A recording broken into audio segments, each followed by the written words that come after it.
তো day 9 of C programming code snippet challenge. এই ধরনের কোয়েশ্চেন্সগুলো তোমরা যারা সলভ করতে পারবে তারা অবশ্যই ভিডিওটাকে পজ করে কোয়েশ্চেনটাকে সলভ করে অ্যান্সার আমাকে কমেন্টে জানাতে পারো।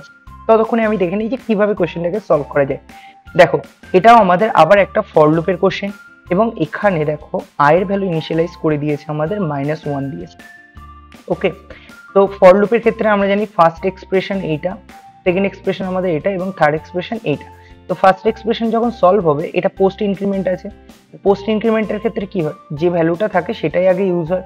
তাহলে -1 ইউজ হলো, দেন এই ভ্যালুটা ইনক্রিজ হয়ে যাবে আমাদের 0।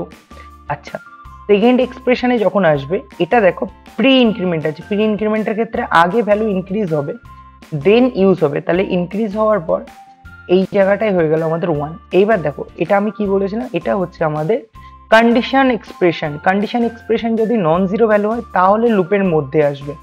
তাহলে সেকেন্ড এক্সপ্রেশন থেকে ডাইরেক্ট ও লুপের মধ্যে চলে গেল, কারণ এটা একটা ট্রু কন্ডিশন। এবং ট্রু কন্ডিশন যখন, তাহলে একবার হাই প্রিন্ট করালো। তারপরে ও আবার লুপ থেকে বেরিয়ে থার্ড এক্সপ্রেশনে আসলো। থার্ড এক্সপ্রেশনে হচ্ছে আমাদের প্রি ইনক্রিমেন্ট অফ আই আছে, মানে আয়ের ভ্যালু ইনক্রিজ হয়ে গেল ট্রু।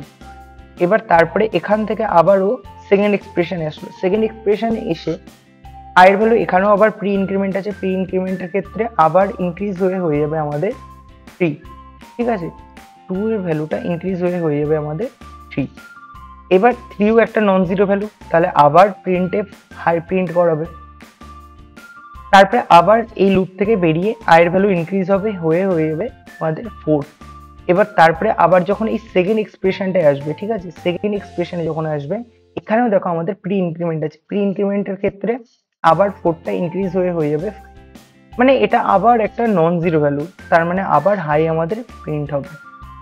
এবং এইভাবে চলতেই থাকবে, তার কারণ দেখো এগুলো সব ইনক্রিমেন্ট অপারেটর আছে।